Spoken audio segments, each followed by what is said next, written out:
Welcome to Jessica. I'm your host, Jessica Rector. Today we're going to be talking about overcoming obstacles and unforeseen events that happen in your life. My guest today is Susan Scher, and she's going to tell us a little bit about her unforeseen events and how she dealt with them and how she's still dealing with them to this day. Please welcome Susan. Thank Hi, you. Susan. Hi, Before we Jessica. get started, I'd just like to say thank you so much for coming and your willingness to talk about this, about difficult times that you may have in order for other people to learn and other people to listen to you and really get something out of it that can help fulfill their lives and help them deal with something in their lives. So thank you for doing this. I appreciate it. Oh, well, I hope that someone does, get something out of it then. They will. So tell us about these events that happened to you. Well, basically, within a few months, I left an abusive marriage, got laid off work, and then found out I had breast cancer. So it was quite a series of events where it was just one thing after the other. So which one did you deal with first? How did you get through it?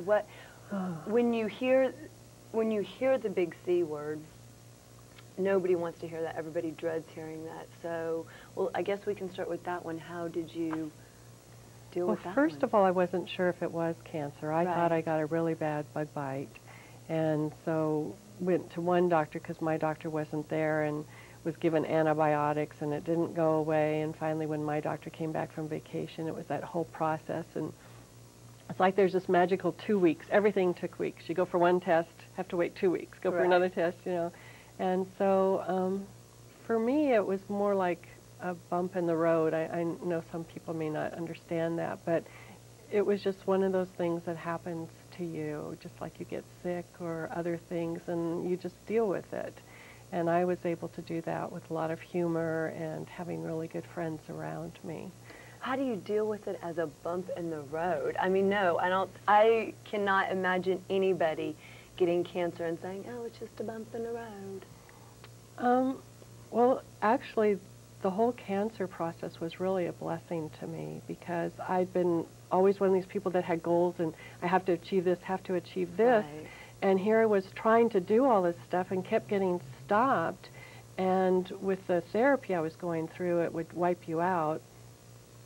So I just said, God, what do I do? What am I supposed to do? And immediately it was just draw closer to me. And so I spent a lot of time studying God's Word. And that, with the cancer, just opened me up so much to all the blessings that are around me. And He answered so many of the things that I had wanted and stopped thinking about when I was just spending time with Him, that it really was a blessing. There was really bad things that you have to go through with the cancer, but I just knew I was going to get through it. And just, if I didn't get through it, I was going to be in heaven, which was cool.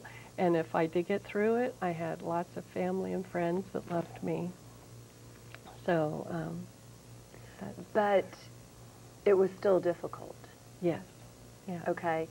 So you're going through this divorce, you lose your job, you get cancer, and it's a big snowball effect. So when do you feel like, okay, these things are going to stop?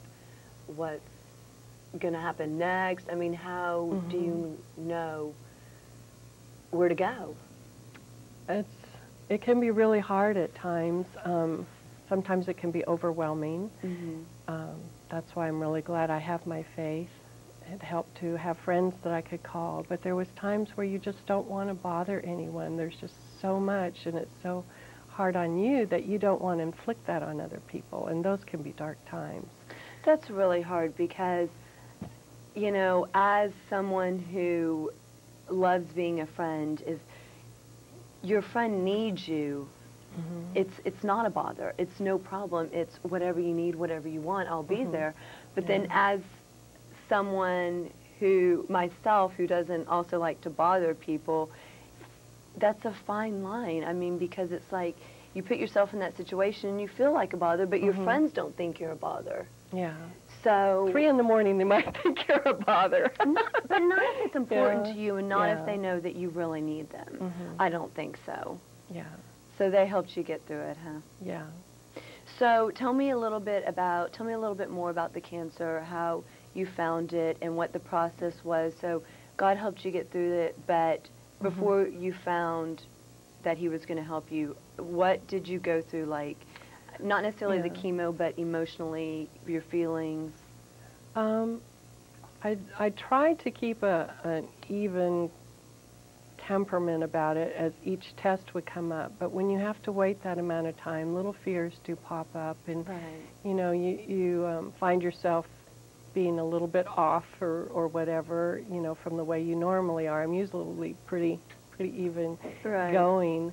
And my best friend would go with me. Luann was wonderful during that time. So she went with me to the doctors. She was there, and every time the doctors would say that I surprised them because they'd think it wasn't going to be, and then when they found out it was the cancer, it was really good having Luann there, as he explained. But I never knew how serious it was.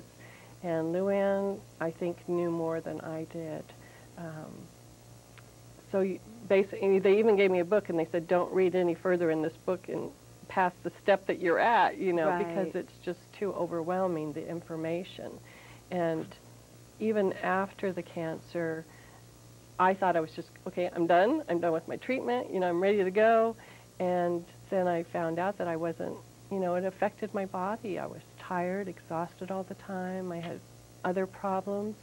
And I talked to the lady at the cancer center, and she told me that actually that's when a lot of people get into cancer groups, support groups, because you don't just stop and then go back to your life. So it's kind of like you have to get yourself back into that. So did you go to a support group? Actually, no. Oh, okay. So how did you get yourself back into it without? Well, because I use a lot of humor in my life and all that, I didn't want to be around people that were sad or depressed all the time, because then that would bring that part of me out.